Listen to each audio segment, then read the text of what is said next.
Olá, você estudante de concursos. Estamos aqui para mais uma aula de atualidades CDF Concursos. Eu sou o professor Fabrício Jacó e nesta aula vamos falar de um assunto tão importante que é a questão dos empregos no Brasil. Vamos aqui para o índice. Primeiro a gente vai falar do PNAD, que é a metodologia de verificação do índice de desemprego no país. Depois a quantidade de desempregados, a crise econômica, a causa do desemprego, a relação do agronegócio com o emprego no Brasil, a desindustrialização do país e a relação PIB-emprego. Primeira coisa, aqui o gráfico do emprego no Brasil. Nada é mais importante na economia de imediato do que a questão do desemprego. O desemprego ele não só é terrível para a pessoa que está desempregada, que ela deseja ser produtiva para a sociedade, pagar as contas, cuidar da família, enfim, e não consegue, e aí fica dependendo de auxílio, enfim, como ela é terrível para a economia como um todo, porque a economia não gera, a economia não produz, o país não cresce, o Estado não arrecada, o Estado não arrecadando não fornece o serviço básico para a população, enfim, é um indicador super importante, por isso que a gente vai falar bastante sobre ele, vários aspectos. E a primeira coisa que a gente vê a quantidade de empregados que a gente tem no país atualmente. Aqui está em milhões de pessoas, coloquei aqui desde 2013, para a gente ver que a gente vinha numa atuada até relativamente boa, com 6 milhões e meio de desempregados, mas aí a partir de 2015 a gente sistematicamente foi aumentando a quantidade de desempregados, até dobrar, né, de 6,5 para mais de 13, e agora veja que a gente estabilizou praticamente, mas ainda não voltou a cair. E que o dado até o segundo trimestre de 2019, que é o mais recente, do IBGE, e agora a gente vai discutir mais sobre isso. Primeira coisa, a gente vai falar como é medido o desemprego, porque já que um presidente até questionou recentemente a metodologia usada, então é o IBGE que calcula, pela PNAD, que é a Pesquisa Nacional por Amostra e Domicílio, né, Agora, objetivos da PNAD: suprir a falta de informação sobre a população brasileira durante o período intercensitário, eu vou explicar. Estudar temas insuficientemente investigados ou não contemplados nos censos demográficos decenais realizados pelaquela instituição. O IBGE, a cada 10 anos, ele faz um censo muito grande que ele entrevista 100% da população, ou muito próximo a 100%, o mais próximo possível de 100%. Só que essa é uma campanha, eles usam a palavra campanha, é muito cara, demorada, não dá para fazer com muita frequência.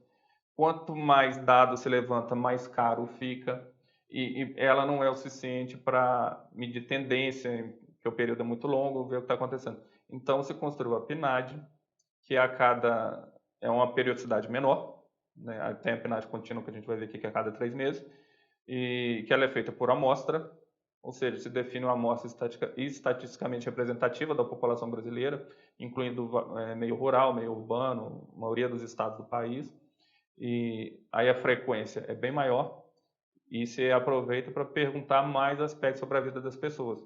Então, ao invés enquanto o censo principal pergunta idade, trabalho, mais alguma outra informação, a PNAD, o entrevistador senta lá com o entrevistado, toma um café e vê se ele tem geladeira, se tem televisão, micro-ondas, tem celular, não sei o quê. Inclusive, se está empregado, né? E há quanto tempo está desempregado, se tiver, se está procurando, enfim, vamos aqui.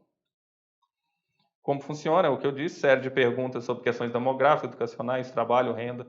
Então, além das perguntas normais do censo, a cada 10 anos, ele pergunta vários outros, como detalhe de escolaridade, se está trabalhando, se não está, renda, qualidade da habitação, eletrodomésticos, etc. E a PNAD contínua, justamente, essa trimestral, que inclusive ela mede o desemprego. Como eu falei, vê diversas outras características da população. Aqui indo para o detalhe agora, do desemprego, aqui são as categorias que a PNAD considera no estudo. Primeiro, empregados com e sem carteira de trabalho, setor público, empregadores, autônomos, desempregados à procura de vagas e desalentados. O que isso quer dizer? Basicamente, o entrevistador do IBGE ele não pergunta só se a pessoa está trabalhando ou não, pergunta se ela tem carteira, se é setor público, se é privado, ou se é dono do negócio, ou se é autônomo. E quando ela vai medir o desempregado, não basta não estar trabalhando. A pessoa tem que ter procurado emprego no último período da pesquisa. Se a pessoa fala, não, eu não estou trabalhando, eu até queria, mas eu andei procurando tempo atrás, não achei, então tem mais de 3 meses que eu não procuro emprego. Ela não entra na cota de desempregado, ela entra na cota de desalentado. Isso é uma discussão metodológica muito antiga, mas o IBGE mantém. Então, a quantidade de pessoas sem trabalhar, na verdade, acaba sendo maior que a quantidade de desempregados no país, porque quem desistiu de não estar trabalhando, mas desistiu de procurar, não entra no cálculo. Ok? Vamos em frente. Mas é a causa dessa crise. Por que tanto desempregado no país? Vamos ver aqui o que aconteceu com o Brasil em relação ao resto do mundo. Era 2010, tudo parecia muito bem. O mundo crescia a quase 6% ao ano. O Brasil a 7,5% ao ano. É a mesma taxa dos outros emergentes aqui em azulzinho, o Brasil em vermelho. Mas como a economia é cíclica, né, o crescimento começou a diminuir. Aí a gente vê aqui que, por exemplo, os emergentes chegaram aqui a 4,5%, mais ou menos. Mas o Brasil simplesmente resolveu afundar o pé na jaca. A nossa economia despencou por decisões erradas e chegou ao ponto que aqui em 2014 a gente tem crescimento negativo. Nós chegamos aqui em torno de 3,5% negativo de crescimento, ou seja, a nossa economia diminuiu. Então, lembrando que é importante que o Brasil está dentro da linha do mundo, que é azul escuro aqui, e da linha dos emergentes, que é azul claro, só não está na linha laranja aqui, dos países do primeiro mundo. Então, mesmo com o Brasil dentro dessas duas linhas aqui, desses dois grupos, enquanto o crescimento deles caiu para 4,5% e para 3,5% aqui no mundo, mais ou menos, 3,5% aqui, a gente teve a façanha de sozinho destruir a nossa própria economia, de chegar a 3,5% negativo. Então, a gente teve uma crise para chamar de nossa, que agora a gente está começando a recuperar dela. Então, a gente aqui agora tem mais ou menos 1,1. Ainda em 2018 aqui, porque 2019 não fechou ainda, mas não mudou muito a taxa. Então, a gente, mesmo recuperando, estamos abaixo do crescimento mundial, do crescimento dos emergentes e do crescimento comparado com os países de primeiro mundo, desenvolvidos, aqui, que está na casa de 2%, sendo que os países desenvolvidos, normalmente, eles crescem a taxas menores porque já são desenvolvidos. Eles estão aqui na casa dos 2%. E a gente ainda está no 1%. Né? Então, o estrago desse período aqui na nossa economia ainda está sendo sentido, porque quando a gente aqui volta a crescer 1%, a gente está crescendo 1% sobre uma base financeira muito menor, porque ela diminuiu, ela chegou ao negativo 2 anos seguidos. Então, em termos financeiros, a nossa economia hoje, ela é do tamanho do que era em 2012. Então, veja que a população cresceu de lá para cá, a quantidade de pessoas no mercado de trabalho aumentou, e a nossa economia hoje, ela é do tamanho do que era há 7 anos atrás. Então, a gente tem que crescer muito de volta, que a gente ainda está crescendo menos que o resto do mundo, mas a gente tem que crescer mais só para recuperar o que a gente perdeu. Então, enquanto a gente não conseguir recuperar isso, esses empregos não vão voltar, ou vão voltar muito lentamente. Infelizmente, não tem jeito. Vamos seguindo aqui. Aqui a variação do PIB no período mais de 2010 até hoje, aí eu peguei o período mais recente aqui, dos 2 trimestres que já saíram, que mostra no detalhe o que aconteceu. Então, em 2010 foi nosso recorde, com 7,5% de crescimento. 2011 foi 4%, foi caindo. A partir de 2015, a gente se afundou numa recessão completamente absurda.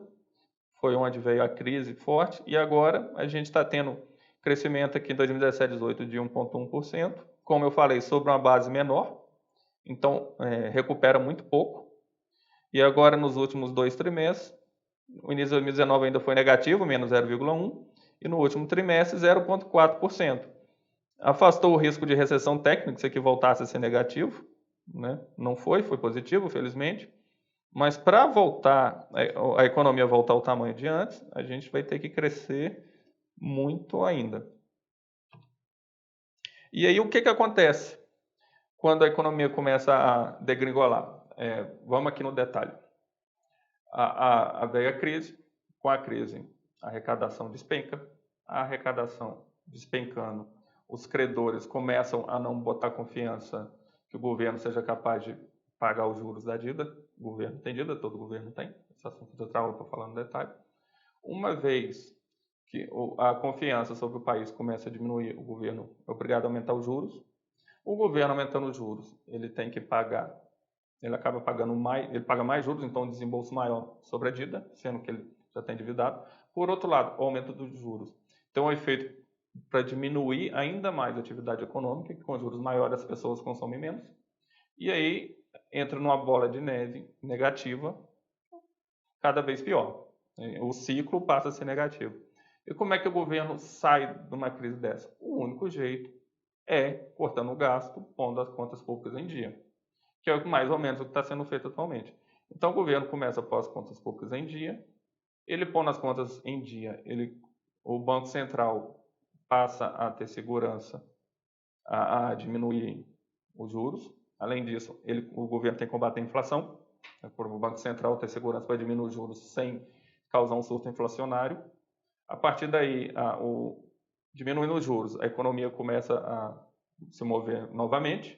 A economia se movendo, as pessoas comprando mais, a arrecadação aumenta, o governo começa a equilibrar suas contas públicas, e aí o mercado passa a ter mais confiança e, novamente, o Banco Central consegue baixar mais os juros. Ou seja, a gente sai de uma espiral descendente para uma espiral ascendente. E olha aqui o que aconteceu no período. Isso aqui é a relação da dívida pública sobre o PIB no Brasil nos últimos anos. Vamos ver aqui, ó, a partir de 2001, era 50%, ou seja, tudo que o governo devia correspondia a mais ou menos metade do que o Brasil produzia no ano. Aí chegou aqui em 57,8% em 2002, e os governos, né, que é um período longo, vários presidentes, ano após ano, trabalharam para diminuir a relação dívida pública sobre PIB, ou seja, o país estava ficando menos endividado. Então, você veja que aqui foi um trabalho de uns 10 anos, para cair de mais de 50% para 31%. Mas aí, quando veio a crise, rapidamente todo esse trabalho foi perdido. Em 4 anos, a gente voltou para a mesma relação dívida-PIB, que a gente demorou 10 anos para consertar. Ou seja, foi um trabalho de 10 anos perdido, rapidamente a nossa dívida explodiu, o que afetou a confiança dos credores do governo. E aí, aumento de juros, recessão, como a gente acabou de ver aqui. E aí a gente se afundou mais ainda na crise. Agora vamos para outro ponto, que o que acontece na crise também que é importante. Muitos empregos são destruídos, mas eventualmente os empregos são deslocados. Porque, por exemplo, quando o país entra em crise, tem fuga de investimento. Fuga de investimento é dólar saindo do país. Dólar saindo do país, o preço do dólar sobe. O preço do dólar subindo, setores exportadores são beneficiados, porque eles conseguem um preço maior quando convertem em real e também ficam mais competitivos, conseguem competir mais com outros países, porque o custo para quem compra lá fora pode ficar mais barato também. Então aqui no gráfico, vamos aqui, é a comparação sobre a parte, o comportamento, melhor dizendo, de vários setores na economia durante a crise. Então, se a gente olhar aqui a construção civil, aqui é só base 100 para começar para ter uma referência, ela caiu 10% de 2014 a 2015, depois caiu mais 6%, depois ficou mais 2%. Então, a construção civil, por exemplo, ela perdeu 18% do que era durante a crise. Em seguida vem a indústria, que perdeu 13%. Aí o setor de serviços com 5%. Né? O PIB como um todo caiu 6% aqui. Mas, por outro lado, o agronegócio, que é um setor exportador, ele cresceu 13% do período. Então, o que aconteceu? Muita gente que era desses outros setores aqui e que perdeu o emprego, ainda conseguiu realocação aqui no agronegócio. Então, literalmente, o agronegócio, sob muitos aspectos, foi a salvação da lavoura. E quando eu falo agronegócio, eu estou falando de toda a cadeia produtiva. Então, por exemplo, o motorista de caminhão que entregava para um comércio que fechou porque o setor de comércio diminuiu, ele pode ter arrumado emprego de motorista para levar carga, milho, por exemplo, ou soja, até o porto para exportação, por exemplo. Então, parte dos empregos se deslocou. o que isso mostra? Que a gente tem uma tendência forte ao agronegócio, que muitas vezes o pessoal fala, porque o Brasil ele não só vende commodity, não beneficia o produto, não agrega valor. Isso não tem problema, a gente é extremamente competitivo e está gerando emprego nessa área. E isso é muito importante. Vamos seguir. E esse gráfico agora, ele continua, para continuar essa questão, ele mostra como a nossa produtividade no campo tem disparado nas últimas décadas. Então, o Brasil é capaz de produzir numa taxa, num volume, numa produtividade absurda, no agronegócio extremamente competitivo com os países do mundo, gera empregos competitivos. E eu sempre digo que esse gráfico aqui é o orgulho de qualquer ministro da Agricultura. Vamos ver aqui.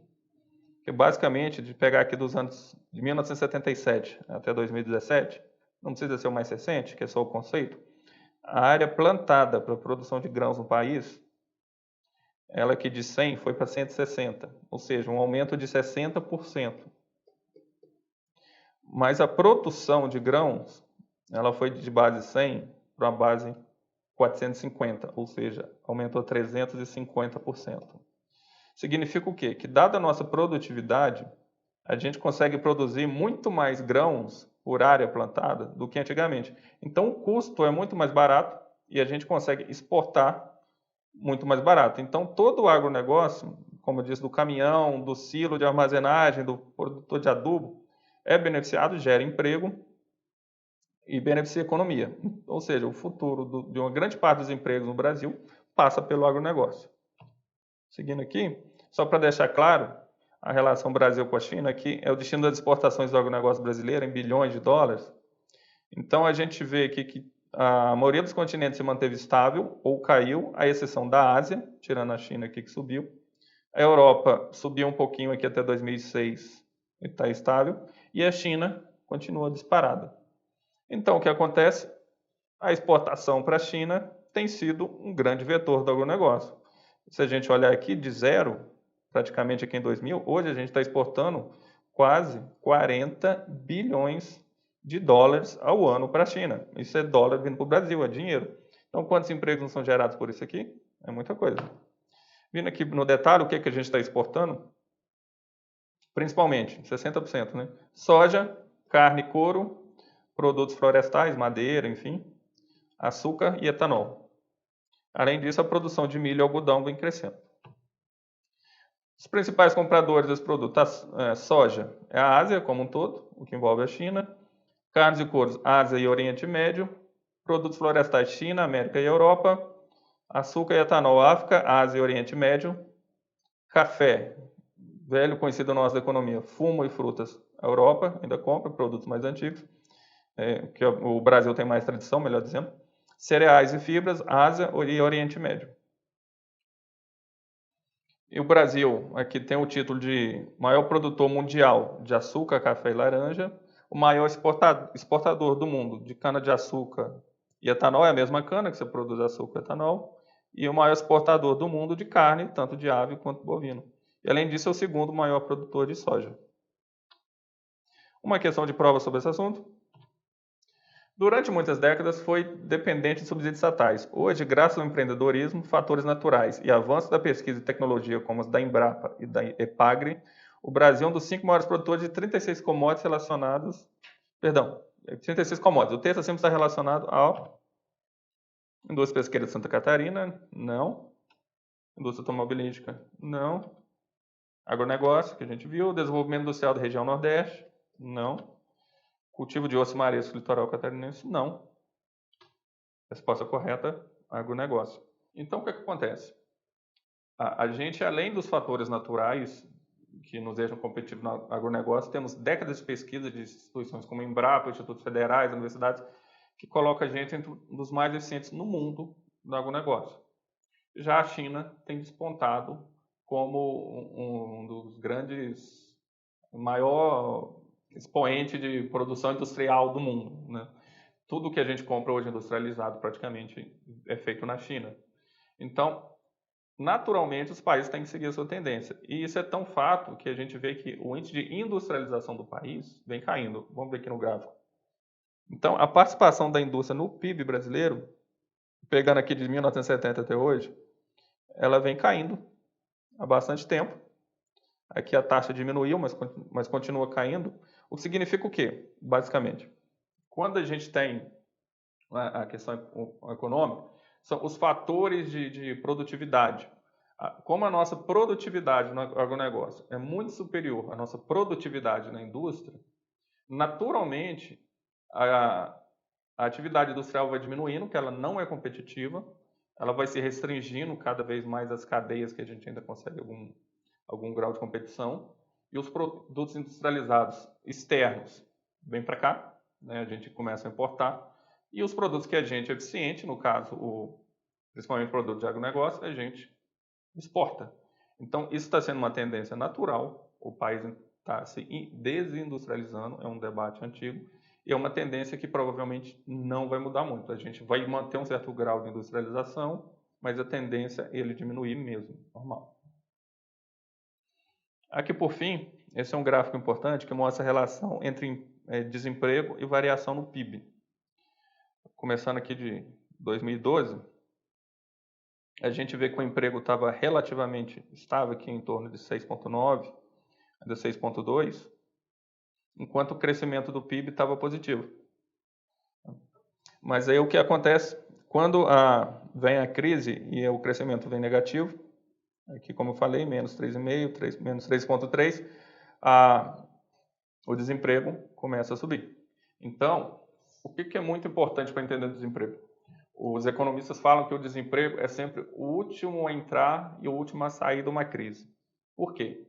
Porque no Brasil, demitir e contratar é caro. Então, quando começa a crise, as empresas elas vão segurar um pouco para demitir, porque existe um custo de demissão, que é caro. E se eventualmente voltar a precisar de funcionários a recontratar, tem um custo de contratação, que é caro, ainda um eventual custo de treinamento. Então, quando a crise começa, muitas vezes, num primeiro momento, ainda mais quando a gente vê dado trimestral, o desemprego parece que não está subindo. Mas quando a crise vem com força, aí vem o desemprego, as pessoas são demitidas, e aí vem um lado ruim, que quando a economia começa a se recuperar, o emprego é o último a voltar. Por quê? Porque as empresas só vão contratar novos funcionários quando tiverem segurança que precisam daquele funcionário, que a economia está respondendo, e que aquele investimento em contratação e treinamento vai ser justificado. Enquanto isso não acontecer, as empresas seguram novas contratações. Exatamente o que a gente está tendo aqui no momento. Tá? Vamos voltar aqui para o gráfico. Então, a gente pode ver que aqui caiu 3,5%, e aqui foi quando o desemprego começou a subir. Aqui, quando o crescimento caiu de 3%, estava aqui, para só meio, o desemprego ficou praticamente estável. Então, foi só quando foi para o negativo que o desemprego começou a subir. E o que acontece hoje, como eu falei, um crescimento pequeno de 1%, não afeta muito o emprego, porque os contratadores ainda não estão seguros para voltar a contratar. Então, a gente ainda está aqui na casa do 12% desempregados, o que é muito alto. Só lembrando também um outro ponto, que não existe desemprego zero em lugar nenhum do mundo. Uma taxa de desemprego baixa é considerada até saudável porque ela permite a rotatividade. Então, a taxa de desemprego lá em seus 3%, 3,5%, que é até a taxa americana atualmente, é normal, é saudável, porque vai ter a rotatividade e ninguém vai ficar muito tempo desempregado. O problema é que nossa taxa hoje, em torno de 12%, é 4 vezes maior que isso. É uma taxa altíssima, que a gente ainda não sabe quando vai diminuir, mas é importante entender os fatores que a causaram e por que agora, a partir de agora, vai ser um dos últimos indicadores a mostrar melhora quando a economia voltar a crescer. É assim que funciona. Infelizmente, ninguém tem poder sobre isso. O importante é entender. Okay? Uma questão de prova agora. 2018, Sabesp. O Brasil encerrou 2017 com mais demissões do que contratações, segundo dados do CAGED, Cadastro Geral de Empregados e Desempregados, que serão divulgados pelo governo nos próximos dias. Em dezembro, o saldo de emprego formal ficou negativo em 328 mil vagas. Folha de São Paulo.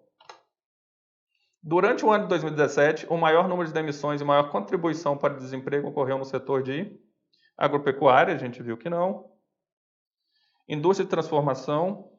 Embora o país esteja num processo de desindustrialização que a gente viu, as taxas têm caído devagar, então não foi o caso. De construção civil, comercial, não foi. E de serviços, que também não foi, que a gente viu no gráfico, na verdade, é que o setor que mais sofreu foi construção civil, que inclusive é um indicador de crescimento econômico, é o grau de crescimento econômico da construção civil, é um indicador muito importante na economia nesse sentido.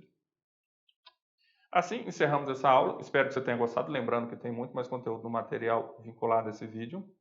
Não deixe de comentar, compartilhar e esclarecer suas dúvidas. Bons estudos e até a próxima.